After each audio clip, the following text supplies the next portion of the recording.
Good morning, everyone. Good evening and good afternoon. So today we will get to know some basic informations which will actually clear out the doubts that we have whether I'm doing my meditation properly or not. Why do I get sleep and why do I get thoughts during meditation? So before that, I would like to ask Shibu. Shibu, you have been meditating for a long time. Did you ever get sleep while meditation? A lot of times, very often. And if that happens, I happily sleep. Okay. And do you get thoughts also while Yes. Yes, quite often. I mean, it depends on certain days, might be lesser thoughts, and some days it might be more thoughts, but thoughts are fairly common. So, yeah, Jen, it always happens. right? So thank you for saying that. So most of us who are meditating from a long time or who are new to meditation would have experienced this, that they get into a drowsy state when they are meditating. So it's very, very common and natural and normal. So let's understand this aspect. So before I get into sharing the information, I want to make one point very clear to all of you that today, when Shibu started meditation, he said, we have to start meditation with the right attitude. That sets the tone of your practice. So, what is right attitude? Most of us think that meditation is difficult. Meditation, I cannot close my eyes and sit for more than 15 minutes. There are rush of thoughts. So I cannot be calm and composed and watch my breath. It is hard. So is that the right attitude that we sit with? Not at all. For me, for everyone here, irrespective of who we are, what we do, meditation is very, very easy. That is the right attitude that we have to sit for meditation. So, I just want to hear from all of you what will be your attitude when you start sitting to meditation. Meditation is very, very easy. What are we doing? We are just taking out time, closing our eyes, crossing our feet, clasping our hands, and watching our natural breath. Isn't it easy? The most easiest thing, because we are not doing anything here, just sitting and observing our natural breath. So let this be the attitude every single time when you sit for meditation. Today, whatever little doubts that you have, it will be cleared in this 33 days of practice. And today we will understand why we get into that sleep mode and why do we get the thoughts while meditating. For that, let me share my screen. So, states of mind.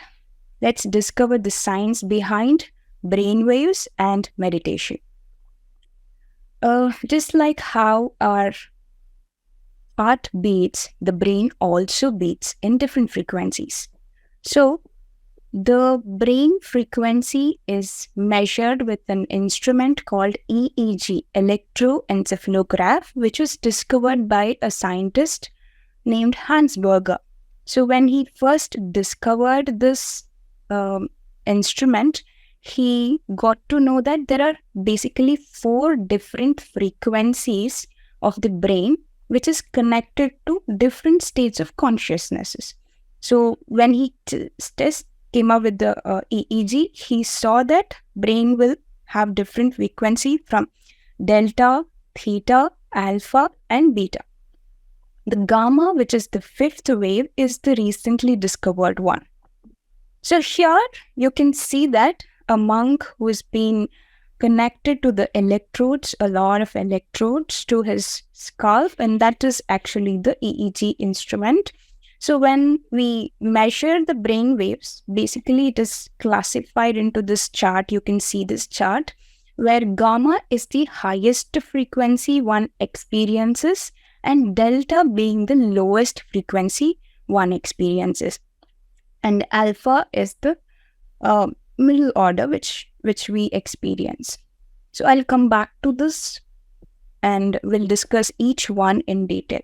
So, first of all, why do we have different brain waves? We have different brain waves because we are in different state of mind and different conscious levels throughout the day. We do not maintain the same consciousness and the state of mind throughout the day. When we sleep, we are in a different consciousness. When we are waking up, we are in a different consciousness. When we are thinking, when we are stressed, we are in a different consciousness. So let's see each one of them in detail. So first one is beta waves, which is a waking consciousness, which is between 13 to 30 hertz. Beta is actually classified into two frequencies, high beta and low beta. Low beta is very much necessary for our effective functioning. Right now, I am presenting this PPT to all of you. So I am operating in lower beta, which is needed for all of us to do the effective functioning throughout the day. Whereas higher beta, which is from 20 to 30 hertz, is where there is continuous thoughts. We are stressed out. We are in an anxious and restless mode, which actually triggers a lot of stress hormone release in the body, which makes our breath faster. Yesterday, Sagar sir said that breath is the mirror of our thoughts and emotions. So whenever we have this continuous thoughts, anxious thoughts and restlessness, our body is in the stress mode. A lot of cortisol is there and the breath becomes very fast and shallow. Coming to alpha waves, it is between 8 to 13 hertz. So it is a very deep, relaxing waves. Even when we are awake in the waking state, we are relaxed. Like when we are chilling out and when we are on a vacation on the beach or making some paintings, we are more relaxed, but we are awake. That state is a whole brain state where our right brain and the left brain are active. And it keeps us connected to both our conscious part of the brain and the subconscious part of the brain. I'll just go back to this chart. You can see that alpha frequency is between two frequencies above and two frequencies below. So Max Cadwell, who is a pioneer of EEG, said that alpha is a bridge between conscious mind and the subconscious mind. This particular frequency is actually used in psychology to reprogram the subconscious mind. When do we actually be dominant in this alpha frequency is just before going to sleep and just after we are up from the sleep. The brain frequency will be in alpha. And theta is the light meditation or sleeping waves. Whenever we sleep, we get into this theta frequency, which is between 4 to 8 hertz. And theta frequency is the realm of our subconscious mind. Whenever we sleep, we are in the subconscious and the unconscious state. So this theta waves is very, very important to each one of us. If there is one thing that we haven't ever missed till date is sleeping, because sleep rejuvenates the body, it heals the body and refreshes the body. In this theta frequency, a lot of healing hormones is released in the body, which rejuvenates every single cell in the body. That is why when you wake up in the morning, you feel so refreshed. Without sleep, it's like you are totally in stress and you are not healing your body. That is why sleep is so important. And in the sleep itself, sometimes we touch this REM cycle. We call it as rapid eye movement sleep, where we are totally unconscious. And this frequency is between 0.5 to 4 hertz.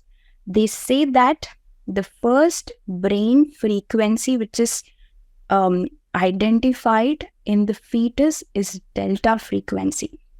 whenever the soul concept comes in to the body, into the physical body, the brain frequency starts getting activated, and that is the delta frequency. And they also have seen that a person just before his last breath will be in delta frequency. So they call this delta frequency as the divine frequency, and it is totally unconscious.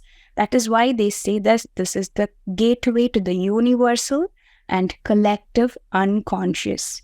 And deep sleep is so much important because all the regenerative activities happens in this state of sleep. Regenerative hormones like GABA and all gets released in the body, which rejuvenates the body.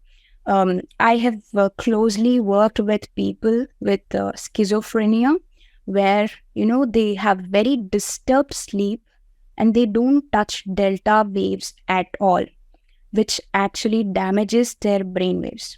So meditation and sleep, these two are the only possible ways where we can tap into delta frequency. So coming to gamma, which has been recently discovered, is connected to the super consciousness. We call it as the insightful wave, where you would have seen an artist being in the zone. They forget themselves, where they don't experience the body, they don't experience anything in their mind. Total surrender mode, which is a high level performing process happens, and there will be an rush of insights in this gamma frequency, which is the highest frequency of the brain, from 40 to 100 hertz. So how this brain frequency is connected to meditation? First, whenever you sit for meditation, we have a monkey mind. We are in a high beta. There's so many thoughts, and we sit for meditation. As we slowly start observing the breath, there are still thoughts in the mind, but we so slowly start settling down, relaxing ourselves in the low beta.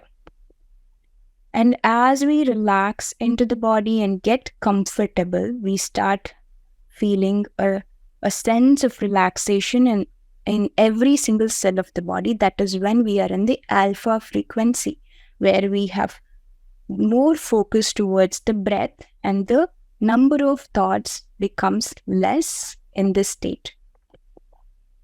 And sometimes we drift off to sleep, which is very natural, because from alpha, the frequency goes down to theta, where the number of thoughts will be less. We drift off to sleep.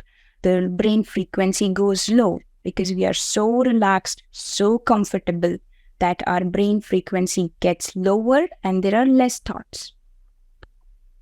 And in delta, what happens is the body starts receiving a lot of energy, the cosmic energy, where we have very, very less thoughts, but we are awake. This happens only in meditation, where we are awake, we are in delta, there are no thoughts, and we are receiving energy.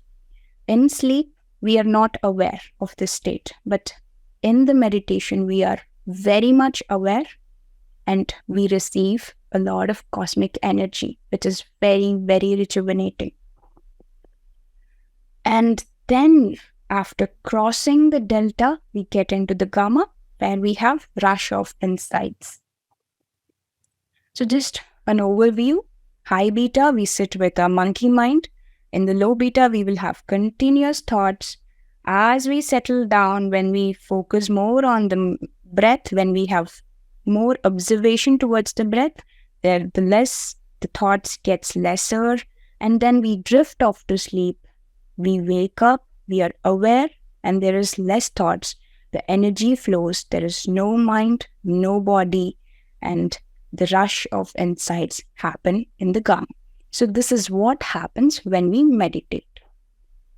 So with this knowledge of brainwave states, you can now better understand the peaks and the valleys of your own consciousness. You will know now that when you are sleeping, you are in the theta waves. When you are awake, you are in the beta waves.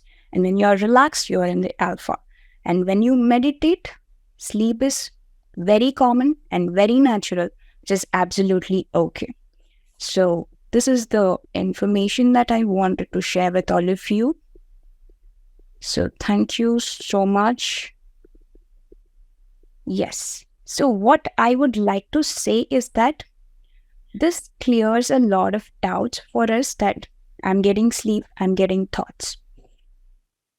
So these are very natural, very normal. What we are practicing is the rush of thoughts will be there, the continuous thoughts will be there, because from the day we are born, we learned how to think. Now from 2 decades or 3 decades or 4 decades, we have become habituated to think, and it has become an addiction. So getting out of that addiction will take time. All you need to do is give yourself time, sit for meditation, and just keep observing the flow of the thought. So with this, I just want to ask all of you, what is the difference between a thought and thinking? What is the difference between thought and thinking? So thought happens just like how we cannot stop the blood flow in the body. Stopping the thought flow is not possible. Thought keeps coming, thoughts keep going. But what we have to do is not giving attention or involvement to that thought. That is why Shibu keeps telling, cut the thought, come back to breath.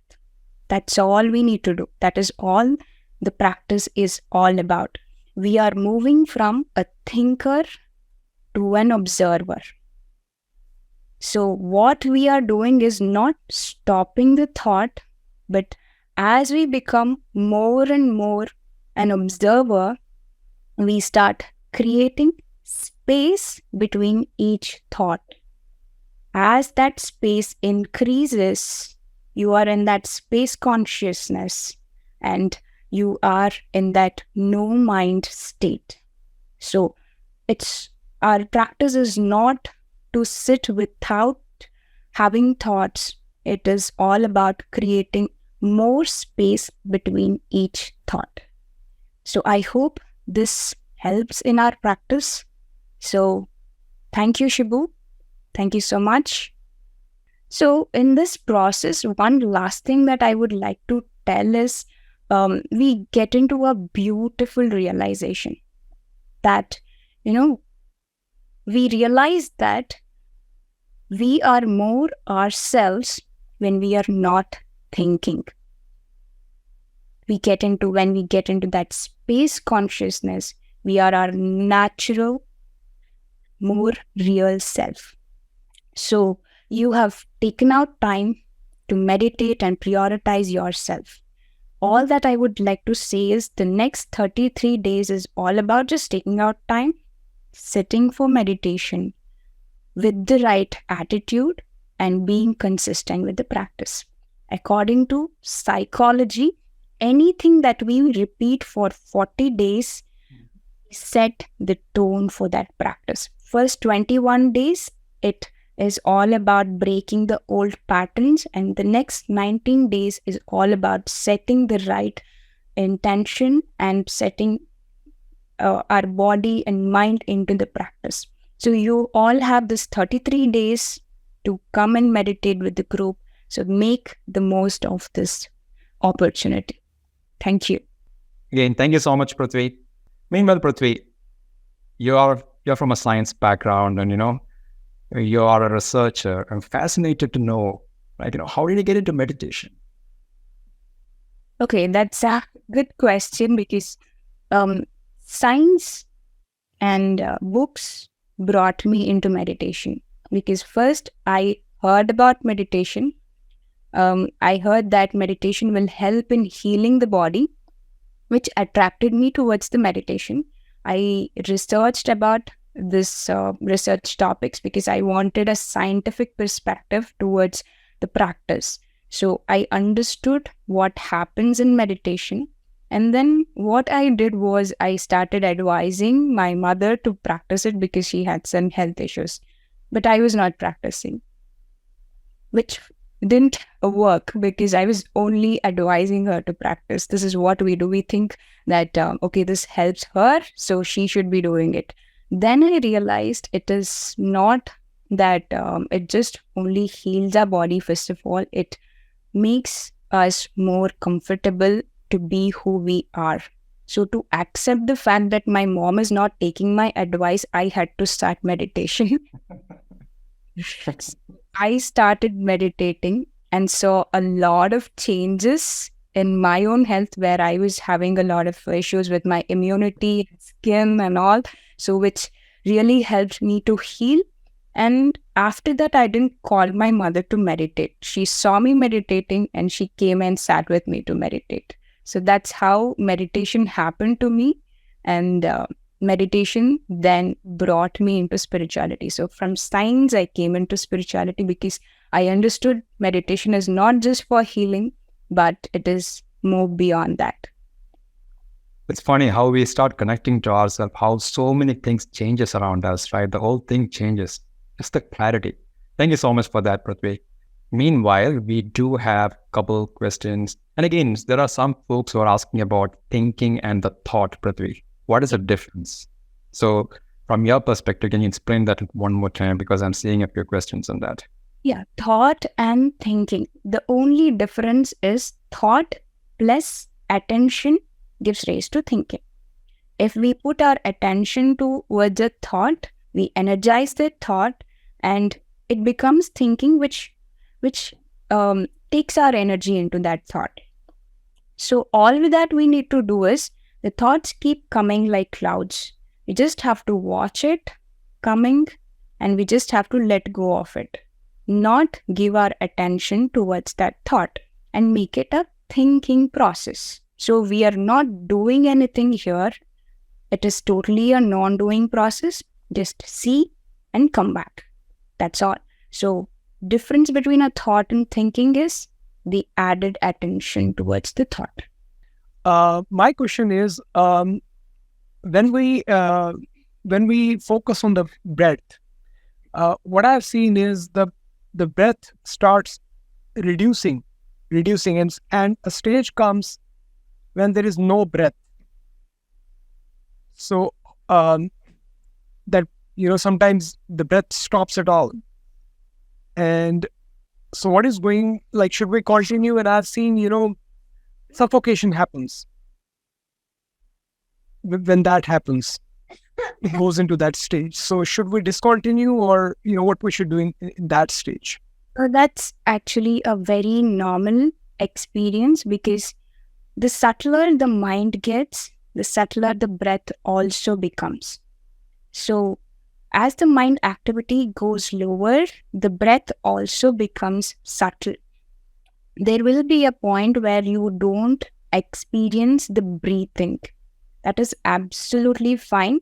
That is where the mind jumps in and says that you are not breathing, you have to be breathing. And that's where you start suffocating and you start feeling a discomfort or you get doubt that I'm not breathing. But it is absolutely okay. And that state is very, very important. And the breath actually you will actually be breathing, but you will not know it. Breath is nothing but a gross sensation of, that's it, right? It's a gross sensation that happens through the nostril. The sensation becomes subtler. You will still be breathing, but the sensation goes lower. That's all. So you need not have to worry that you're not breathing. You need to breathe. No, just to be with that state and keep observing what is happening to the body and to the mind. That's all. So when that happens, then we should a little bit like start breathing when we feel suffocated, right? Yeah, if the body asks for it, just do it. Absolutely. Okay. Pruthvi, you have talked about the states of the mind and different delta, beta, gamma and alpha. So actually, these all happen in meditation, but how to use this knowledge for a non-meditative time? Like, is there any particular state that I can choose to be in, or what is it? Is it this information is going to just help me as a theory, or can I use this information in the non-meditative time of life? Yeah, thank you so much for that question. See, to be in the right state of mind, Patriji says that there are two wings. One is meditation, and the two is mindfulness.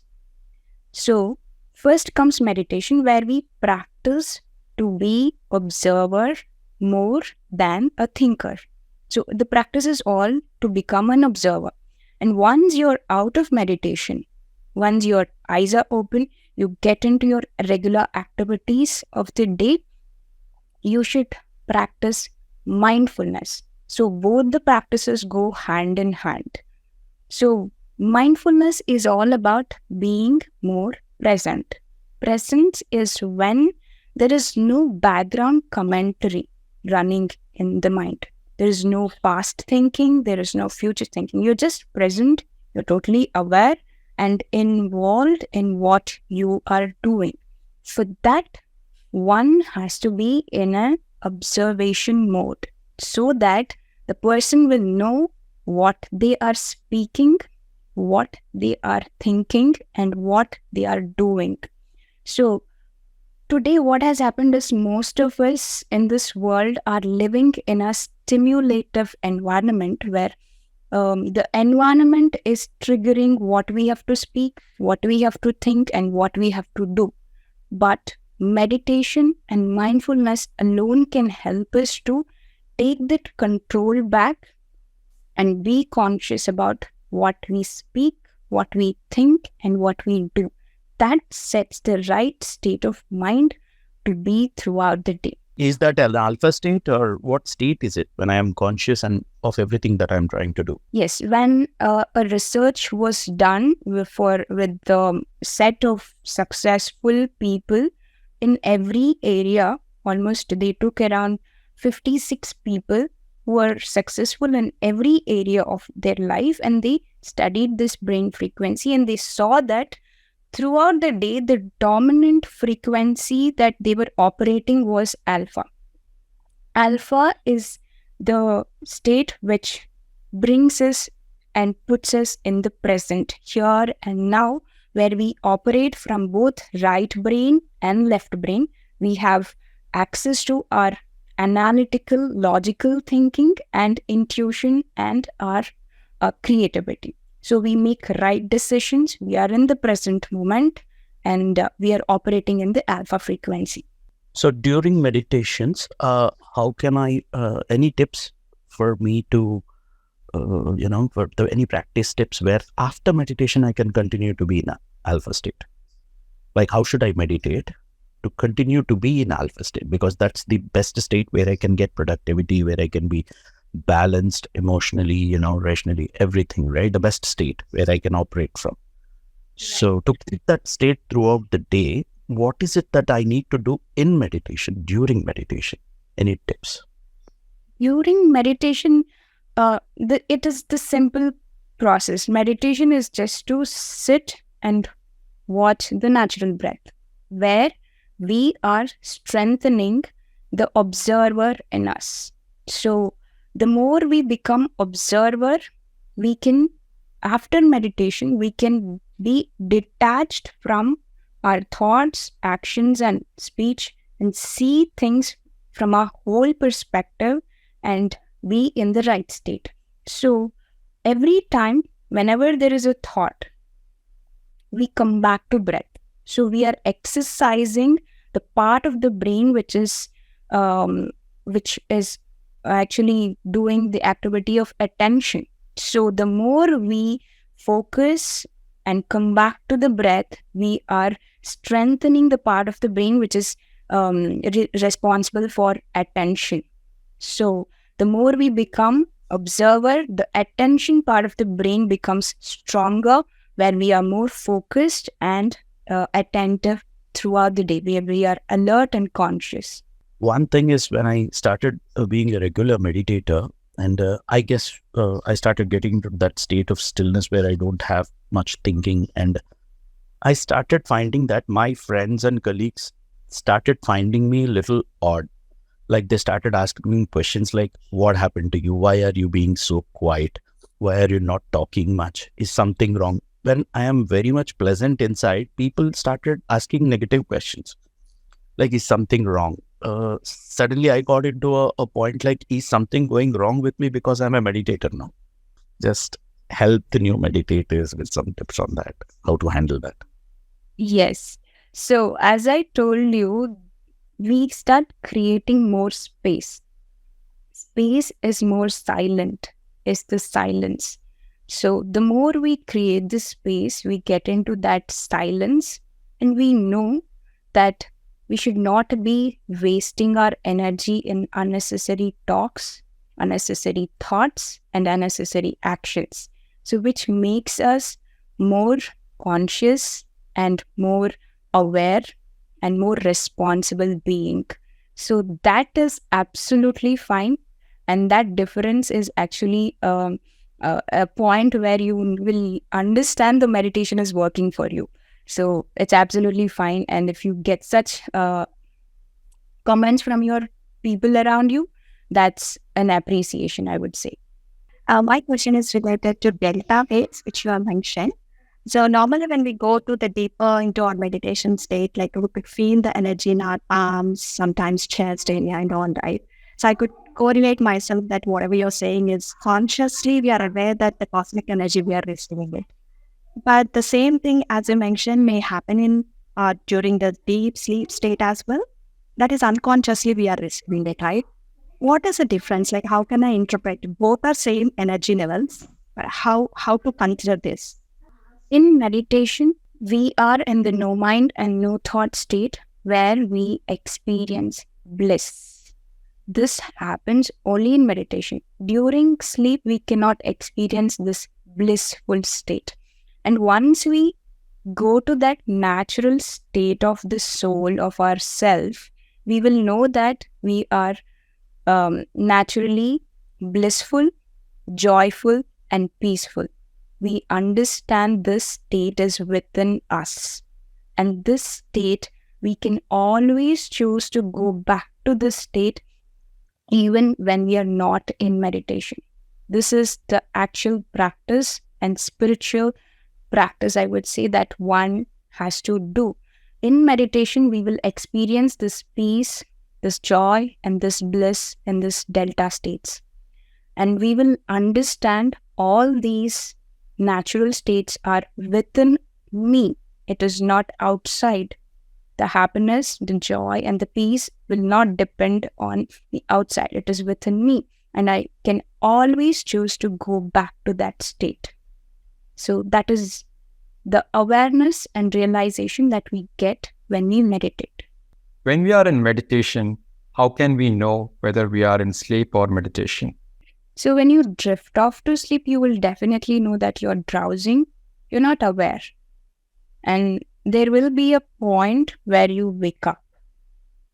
And that is the point where you have to be appreciating yourself, because that wake up comes from the unconscious mind. And the more you appreciate that wake up, you strengthen your unconscious to become conscious. So whenever we get into meditation, sleep happens, we drift off to sleep, and there will be a point where you wake up and you know that you have drifted to sleep and you are awake now. So there will be that awareness, you will sense it.